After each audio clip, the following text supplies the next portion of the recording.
méchant, méchant, méchant, méchant, méchant. Arrête de déranger tes collègues, tu ne seras jamais l'héritier de ton patron. Arrête de déranger tes collègues, tu ne seras jamais le remplaçant de ton patron. Arrête de déranger tes collègues, tu ne seras jamais l'héritier de ton patron. Arrête de déranger tes collègues, tu ne seras jamais le remplaçant de ton patron. Ah oui, toza toujours na makambo yango yo. Makambo yango yo. Mbote na bino bandeko na ngai, mbote na bino bandeko nyonso oyo bazolanda biso na Bianconyo 07. Arrête. Arrête. Bomoninga na nati ya noir. Toza na matanga. Bon, pas matanga ya mawa, mais toza na célébration. Il y a moins orgueilleux que vous avez appelé Willy Ngoma, qui était là, qui se croyait comme si Yendaza finalité. Mais bon, communiquer yango, hein? Communiquer yango. Arrête de déranger ton collègue. Tu ne seras jamais l'héritier de ton patron. Tu ne seras jamais l'héritier ya Congo. Voilà. Na tangela bino, na pesi bino communiquer, c'est bien signé na C, na caché ya AFC M23. Nazotanga. Nazotanga avec sentiment ibélé. Hein? Balobi est communiqué nécrologique.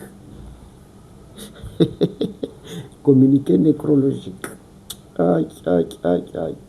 C'est avec douleur et consternation que l'Alliance Fleuve Congo AFC M23 annonce les décès du camarade Willy Ngoma. Willy Ngoma. Ça, c'est le communiqué. Il y a AFC M23. Emblème na bango yangoyo. Na benda omonango. Ils ont été keno boyobote M23. Ils ont été na signature. Signé par Alumba Lukamba Omokoko. Voilà. Nani na bango yangwana, signature na bango yangwana, caché na bango yangwana. Donc bandeko, moi orgueilleux wana Willy Ngoma azuango, l'orgueilleux Willy Ngoma azuango. Mais attendez, nazoke na bino malembe. Je veux maintenant vous dire comment il est mort et qui l'a tué. Oui, tout ce qu'il était. Puis tout ce qui n'a pas de non, tu y vu comment les choses se passent.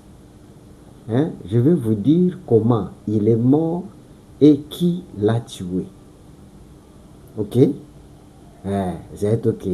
Na memena bino nyonso oyo esengeli po te bo comprendre po bolanda ngo nyonso bien. Je veux que vous puissiez suivre. Écoutez.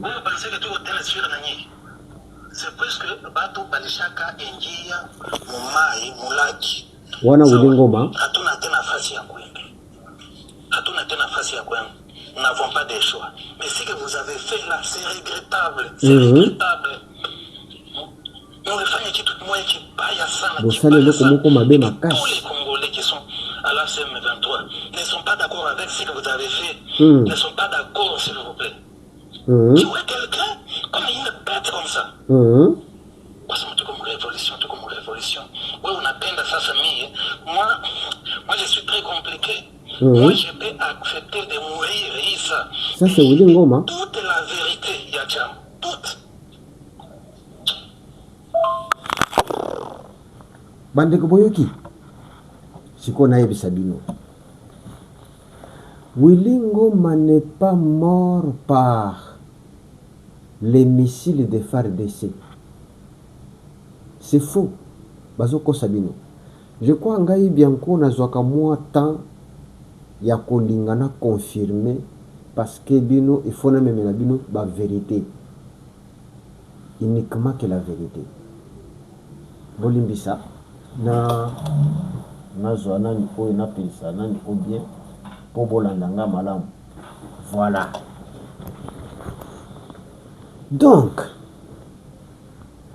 Willy Ngoma babomiye na frappe ya FARDC. Hein? Au moins dans l'atelier noir. Ouais, pour kolakisa bino que non, ce n'est pas noir pour na mawa, pour les noir pour na isengo. Willy Ngoma n'est pas mort par une frappe, il y a drone, il y a FARDC. Non. Willy Ngoma jusqu'à 18h, Azaki na Goma. Willy Ngoma est mort à 3h28. Et Willy Ngoma, ils étaient ensemble avec Makenga. Bako Sabinote. Willy Ngoma était ensemble avec Makenga 3h du matin. Naibisa kibino na émission où tu connais Keno Rubaya, dans quelques heures, nous allons le récupérer. Lorsque Makenga et Willy Ngoma, to AFC, ils ont appris que non le FARDC, le Wazalendo, baza pembeni, pour te balekana ko récupérer mini ya Rubaya, oyo bango ba vivaka. Na Makenga, na Swaroana, na Willy Ngoma, bango nyonso ba démarrer cortège na bango. Bakende ko encourager ba militaire o baza na Rubaya pona ko défendre. Et na kati wana ba sengi secours ya ba militaire ougandais. Baya ko secourir bango parce que ceux qui Rubaya ekweyi bango ba sambwe. Moyen ko za souter. Alors, tango baye wana, ils étaient en pleine réunion pour nous préparer comment faire. Bandeko. Makenga était dans les coups.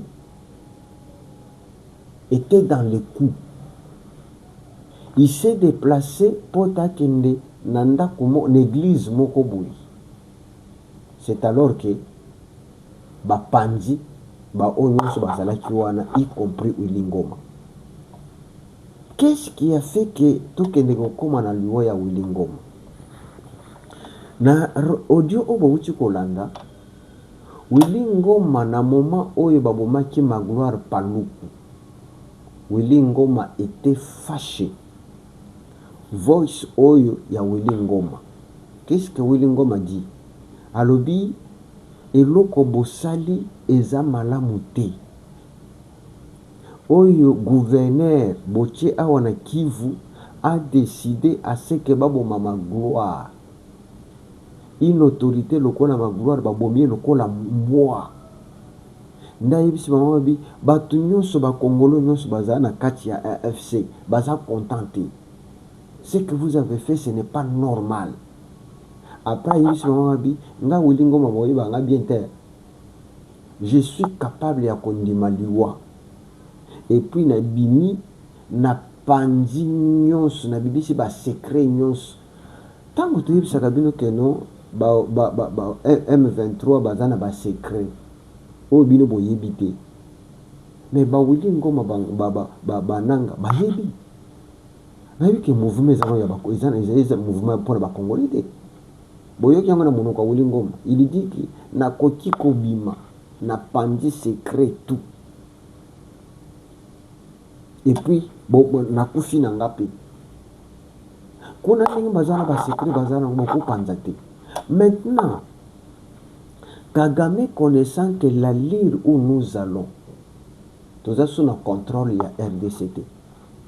Tout ça sous notre contrôle il y a parti autosuité. Ça peut basculer les lotolobi. Mais si ça basculait les lotolobi, les personnes comme Willy Ngoma, à côté de côté ka disque Moulimba, ngai Kagame na kosambwa. C'est là où ozomona ba battre ye. Ba yebisa bino te que c'est le phare de ce moto abomité.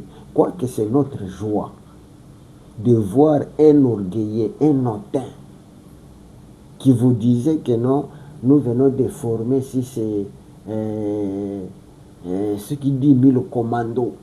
Ce sont eux qui vont défendre. Lingoma, arrête de déranger tes frères, tu ne seras jamais le président de ce pays. Au bout de place à Soukeli, Bakange Mounokopona Libela, lui qui croyait être un grand, être ceci, cela. Tala Makenga Nenga livré. Naibisa Kibino ke batretaka jamais na ndoki. Batretaka jamais na Barwandais. Batretaka jamais. Pour ne pas dire Barwandais, Batouti.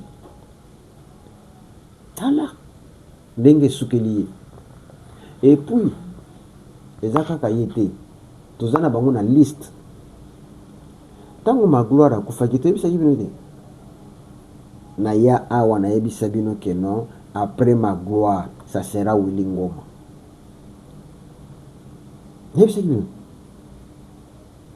Bon, naboyi ko classé. Na yebisi bino ke après bango, c'est Nanga. Après Willy Ngoma, après ma gloire, après nani Willy Ngoma, c'est Nanga. Yépi. Il connaît beaucoup de secrets. Ils ont déjà compris que non, la situation n'est plus sous contrôle. Tout ça sous le contrôle à bureau côté. Alors pour ne pas qu'on se ridiculise, lorsque Batouana va récupérer Mboka na bango, alors il faut qu'on bande liquider bango moko. Bako sila. Hein? Amoni banyama oyo, bango nyos bako sila. N'ayez pas peur, bo banga na binote. Tu es bien que tu na bango malembe. Hein? Tu es bien que tu na bango malembe. Oh, Willy Ngoma. Le lendo mwana mbalo azaki na. Hein?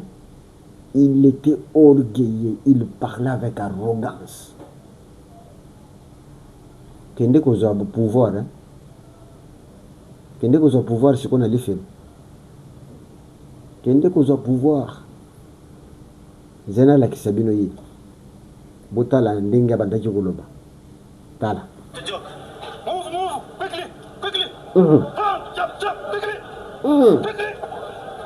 quickly tala orgueilleux don't joke to him to this my bro don't joke that is army for the people don't joke don't joke move quickly wana ukende kutoka quickly na listen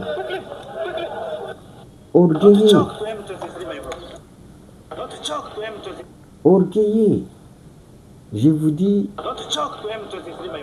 dis ces messieurs ils méritent la mort na esina bino que non ndenge zaboye lolobi arrête de déranger tes collègues. Tu ne seras jamais l'héritier de ton patron. Hein? Pomoni. Makambo baki. Zana la kisabino place bota la nzoto na ye. Tala nzoto Willy Ngoma. Ye wana. Wana milingezo bimanano. Foudroyer. Yeyo bozo mona wana. Ye wana. Willy Ngoma wana bembe na ye na place babomeli pas banani batuti qu'on ne vous trompe pas que non c'est les Congolais non biso to yebi ndenge tozoke na bango ye wana tala ndenge alali mawa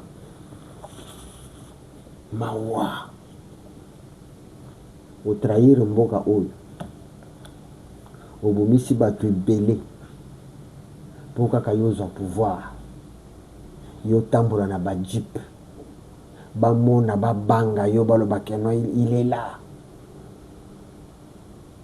okoyoka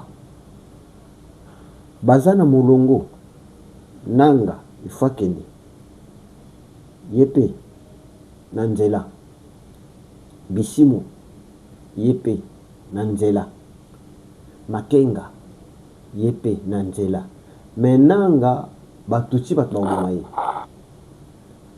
batuti bato baboma ye.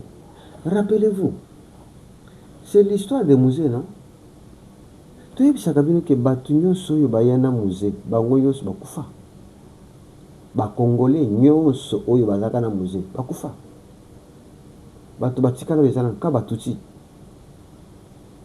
Même siko pe bazoluka tous ces congolais tellement que elo Congo borongo réussir te bakomi na suka te ndenge bakanaki.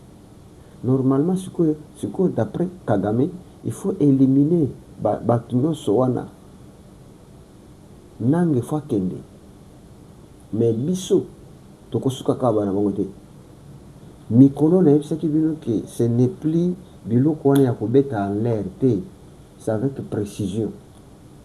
On vous suit malembe malembe, on sait que non kamwa nyangala kata na za place boy après aller to tumbio omoni ebemba wuli ngoma ndambu ok mobimba te ndambu. Donc on ne blague pas, on ne pourra plus blaguer.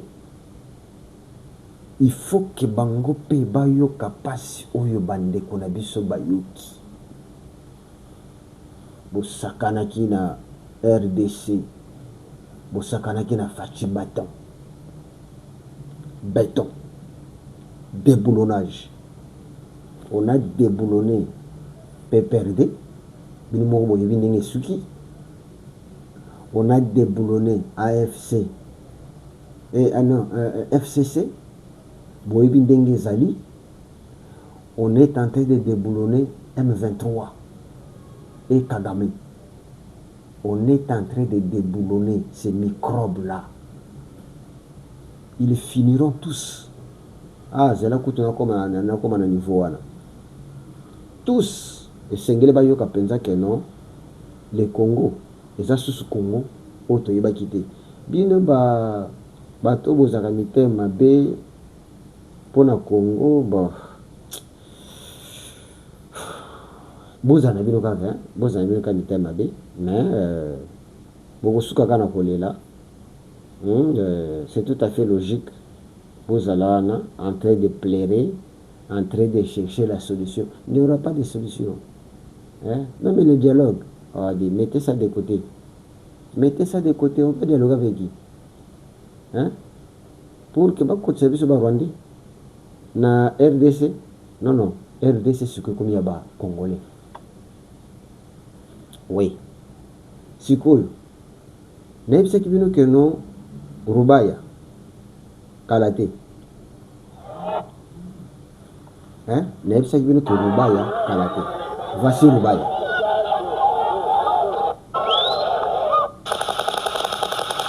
Wana tangu biliko bando beta na bitu na liwa ya nani na liwa na ye umoni bando le na butu na 3 heures. Voilà, wana le kabino Rubaya na 3 heures tangu nyangala kata na zokufa nde biloko wana yoka ibomonaki eleli wana. Kamwa microbe ya ulingoma batu pe bazoba ulingoma ki ulingoma mwana wa pamba tandinga kufilo kola mwa nyau moko bo lukola mwa nyau lukola mwa mpuku tala sikoyo esengo na Rubaya esengo na Rubaya l'entrée ya ba FARDC. Rubaya est maintenant contrôlé parce que après boro wana ba onyo ba panzani bomoni Rubaya esengo na nina Rubaya na mboka babengi Rubaya ozomona entrée ya ba wazalendo tala peuple ndenge azali esengi rubaya yango wana ngai nalakisaka bino avec précision la cité de rubaya bisika bango bakendaki baprotege yango wana tala bapeuple tala bapeuple ya rubaya tomoni bapeuple ya rubaya comment ils sont dans la joie bana bato ya mine na babuti na bango voilà. Donc retenez que Rubaya est maintenant contrôlé par les FARDC.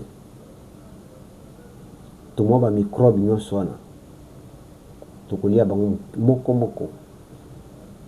Cette fois-ci Makenga ne restera pas. Yepe Fakinde. Cette fois-ci bisimwa makolo na bango tokomona ngo so na Congo te. Et il ne peut pas rester vivant. Toza sikoyo na système ya kolokaliser. Et puis bango bakendaki butu bakanisa ke na butu nde tokoyeba te. Non, toza na bango. Nous avons des drones ya butu. Toza na ba drone na moi. Notre guerre atana toza na ba drone na mai. Donc quota. Je crois vous comprendre. C'est quoi information Yasuka? Je vous annonce déjà. Jean-Luc Abiyarimana et Tshisekedi Kinshasa. Ah ouais. Voilà. Nous avons un monde en cours. Jean-Luc c'est qui? Jean-Luc c'est l'enfant. Il y a Abiyarimana qui est président au Kagame assassinaka pour te bango batutsi bazo pouvoir. Rappelez-vous, je vous avais dit que on a fini par conclure que la paix dans l'Afrique centrale ou bien pays des Grands Lacs, c'est le retour ya Bahutu na pouvoir na Rwanda. Les Américains baye ko adopté à travers la RDC. La RDC a dit aux Américains, tout Tshisekedi a dit aux Américains, si vous voulez la paix, ba minéré et bimakana kimia, batuba kufakate. Il ne faudrait pas voir un Tutsi ni na Uganda, ni na Rwanda, ni na Burundi, ni na Tanzanie au pouvoir. Tala, ezana batuba ibi koroba. Félix a dit, si vous voulez avoir la paix et que l'exploitation se passe tranquillement, sans bruit, sans le mort, sans le coulement de sang, ramenez les Hutus au pouvoir au Rwanda. Le mal de l'Afrique s'appelle Kagame et le mal d'Afrique s'appelle les Tutsis. Alors les Américains ont accepté. Les Américains maintenant ils ont dit à la RDC, à Félix, donnez-nous un candidat. Et on a coopéré, on a dit à Jean-Luc Abiyarimana que toi, tu es resté orphelin de père à cause de ces missiles. L'heure est arrivée de se venger. Jean-Luc Abiyarimana et Tshisekedi Kinshasa, là où je vous parle.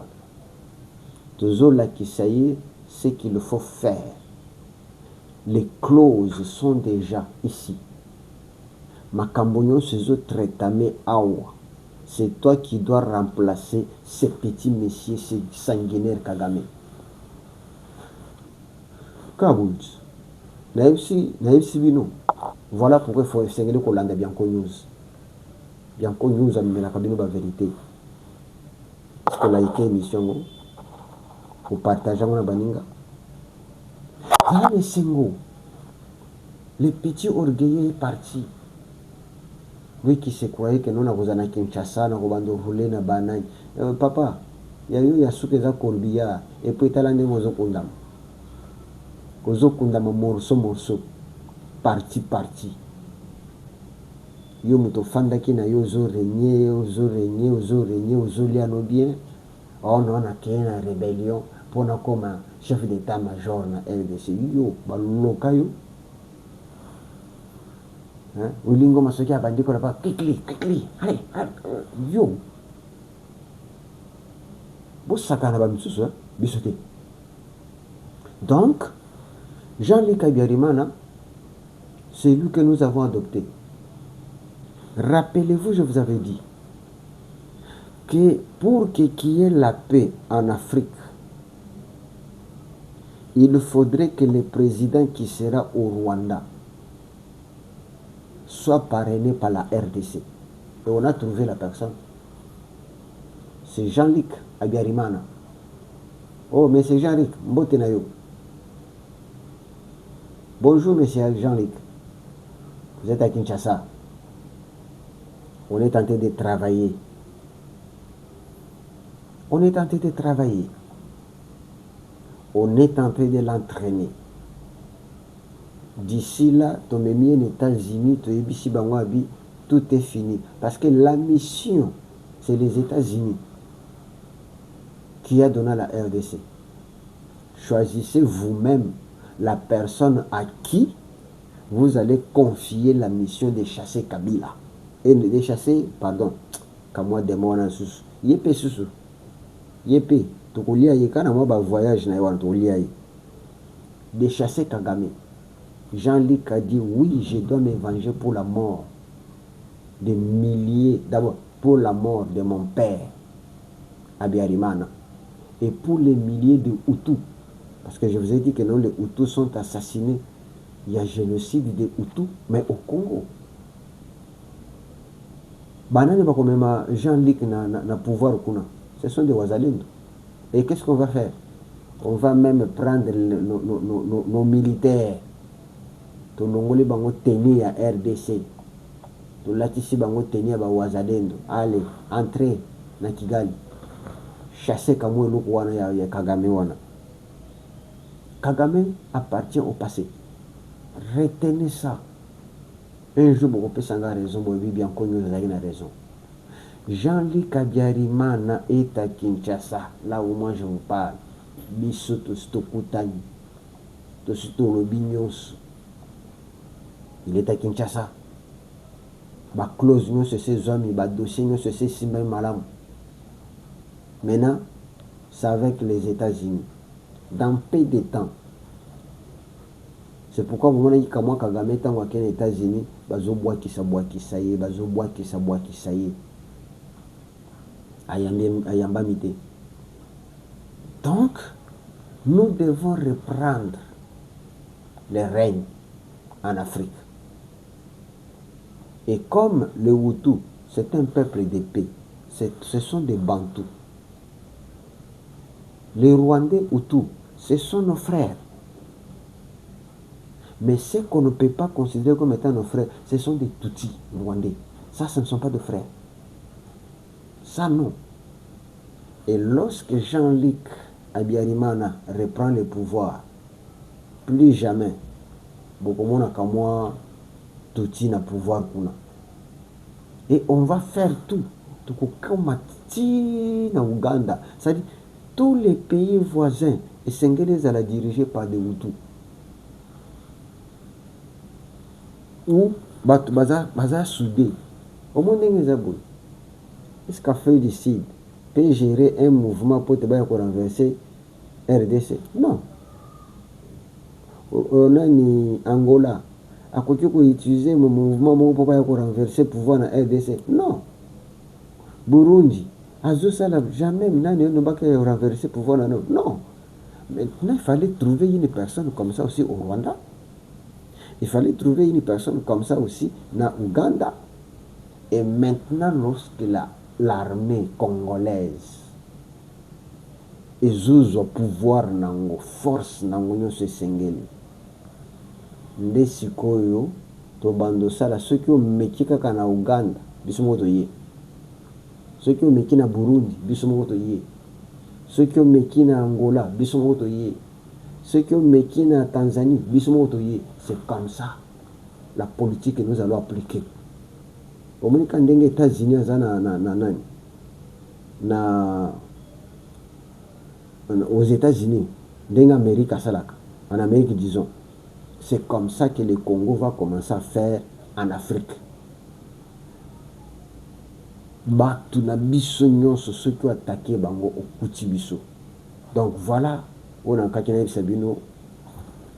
Ndeko na ngai. OK de musika te, likez l'émission. Abonnez-vous. Odingom est parti, ça c'est d'histoire. To bando beta. Na la kisi bino na ibembe na yeti. Bito zwaka image tina ibembe. Hein? Foudroyer ndambo. Kupanza. Babisi mwanyo sona. Boko mona bibembe na ona olakisa bino. Nanga, je vais vous présenter bibembe na bango. Je connais tout ce que je dis. Donc soyez tranquille, le Congo est debout. Le Congo est bien géré. Ne tombez pas par manipulation. Oh non, le Congo est boyé. Non, ce sont nos ennemis. Balingaba divisé, bisopote va profiter. Mais je dis courage aux Congolais. Parce qu'auparavant on était divisés. Mais aujourd'hui les Congolais sont unis. Les Congolais sont un. Quand on prend seulement un petit sujet, il y a Kofinga Félix, na Facebook, sur la chaîne Wapi. Regardez les commentaires des Congolais. Ceux qui, Kofinga Félix, bakozala 30%, 70% bakozala pour la Félix. Mais quand ceux qui ont singa tende zwakaka mwana na yo koma yango que non Félix c'est boye hein au fingi to critiquer après autant la commentaire. Je vous dis que 80% seront derrière lui. Peut-être 20% donc on va soutenir lui. Alors quoi dire encore? Félicitations Congolais.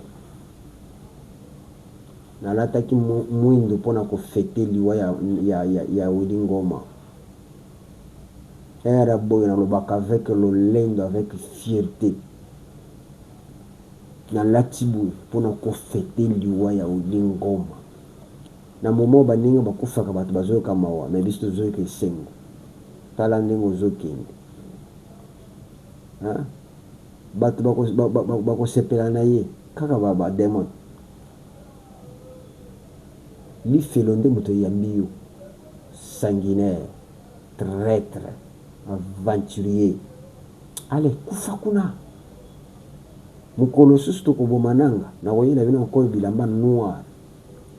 Pona ko sepela. Na sapé. Monde na sapé pona ko lakisa bino que je suis dans la joie. Pona nanga. Et pona liwa ya Wilingoma.